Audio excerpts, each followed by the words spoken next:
2026년 4월 8일 묵상하는 삶. 말씀으로 변화된 섬. 사랑하는 성도 여러분, 오늘 하루 주님의 평안 안에 거하셨는지요?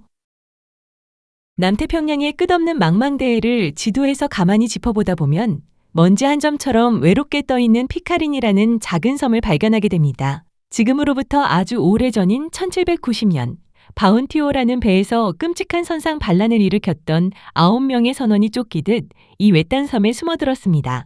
당시 그 평화로운 섬에는 27명의 원주민들이 살고 있었지요. 하지만 비극은 한 선원이 빚어낸 독한 술에서부터 시작되었습니다. 욕망과 취기에 사로잡힌 사람들은 매일같이 쾌락과 폭력을 일삼았고 맑았던 섬은 순식간에 타락과 핏비닥으로 물들고 말았습니다. 그렇게 절망의 10년이 흘렀을 때 끔찍한 사륙전 끝에 살아남은 백인 남자는 단 한 명뿐이었습니다. 남은 건 두려움에 떠는 원주민 여인들과 혼혈로 태어난 어린아이들뿐. 그곳은 살아있는 지옥이나 다름없었습니다. 그런데 어느 날 홀로 남은 그 백인 선원이 짐을 뒤지다 바운티오에 실려있던 낡은 괴짝 하나를 열게 됩니다. 그리고 그 안에서 먼지 쌓인 성경책 한 권을 발견하지요. 극심한 허무와 죄책감 속에서 그는 떨리는 손으로 성경을 넘기기 시작했습니다. 그리고 놀라운 일이 일어났습니다. 살인자이자 폭도였던 그의 굳은 심령에 생명의 말씀이 비처럼 스며들어 그를 완전히 새로운 사람으로 변화시킨 것입니다. 하나님의 무한한 사랑을 깨달은 그는 섬에 남은 여인들과 아이들을 모아놓고 매일 눈물로 성경을 가르치기 시작했습니다. 그로부터 오랜 세월이 흐른 1808년, 우연히 그 섬 부근을 지나던 미국의 토파스호가 피카린 섬을 발견하게 됩니다. 섬에 발을 디딘 선원들은 자신의 눈을 의심했습니다. 그곳은 감옥도, 술도, 범죄도, 심지어 게으름조차 찾아볼 수 없는 가장 평화롭고 아름다운 천국 같은 공동체로 변해 있었기 때문입니다. 오직 말씀 한 권이 일구어낸 기적이었습니다. 프랑스의 대문호 빅토르 위고는 영국이 셰익스피어를 만들었다면 성경은 지금의 영국을 만들었다고 말했습니다. 과거 해적과 도적들이 들끓던 거칠고 야만적인 나라가 세계에서 가장 신사적인 국가로 거듭날 수 있었던 것은 바로 하나님의 말씀이 그 민족의 심장에 심어졌기 때문입니다.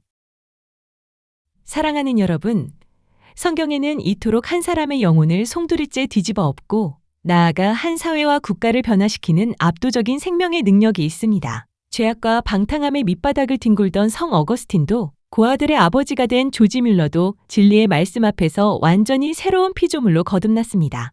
오늘 하루 한동안 덮어두었던 내 영혼의 성경책을 다시 펴고 내 메마른 삶을 에덴 동산처럼 빚어내시는 그 위대한 생명의 말씀에 내 모든 것을 내어드리는 기적의 하루가 되시기를 간절히 축복합니다. 묵상과 적용. 첫 번째 묵상은 말씀의 능력을 내 삶에 온전히 허락하기입니다. 내 영혼을 뒤흔들고 변화시키는 성경 말씀의 능력을 온전히 믿고 의지하고 있는지 돌아보아야 합니다. 성경을 곁에 두고 있으면서도 정작 세상을 살아갈 때는 말씀의 가르침이 아닌 내 고집과 세상의 방식대로 살아가고 있지는 않습니까? 오늘 하루 고요한 시간을 내어 내 마음속의 교만과 고집을 십자가 앞에 내려놓고 피카린 섬을 변화시킨 그 강력한 생명의 말씀이 오늘 나의 굳은 마음도 부드럽게 녹여달라고 간구하는 회개와 결단의 기도를 드려봅시다. 두 번째 묵상은 변화된 삶으로 축복의 통로가 되기입니다.